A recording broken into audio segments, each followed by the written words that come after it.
Tailler les orchidées. Ces plantes tropicales doivent être coupées pour refleurir. Selon l'espèce d'orchidée, la technique diffère.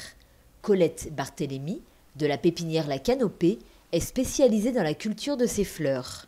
Lorsque mon phalaenopsis commence à faner, il va falloir que je repère où se trouvait la fleur la plus basse sur la tige. Alors ici, on voit que cette fleur fane et puis les autres vont pas tarder à faner. Donc on va pouvoir couper au-dessus d'un œil, ici par exemple, puisque toute cette partie-là a déjà fleuri. Une fois que j'ai coupé ma tige florale, soit la tige continue à sécher, dans ce cas je vais à nouveau couper toutes les parties sèches, soit la tige fait une ramification avec des fleurs supplémentaires, donc je vais pouvoir profiter encore un petit peu. Quoi qu'il en soit, au bout d'un certain temps, toute la tige florale a fané, elle est complètement sèche, et là je peux couper à la base. Ma plante refleurira plus tard et refera une nouvelle tige florale qui aura une forme tout à fait élégante.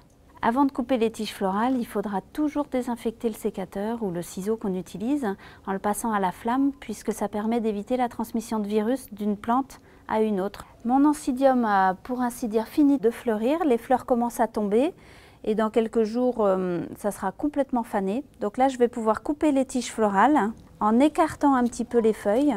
Ici je vais couper à la base. Donc sur les oncidiums par exemple, il n'y a pas d'œil susceptible de donner des nouvelles tiges florales à quelques rares exceptions près.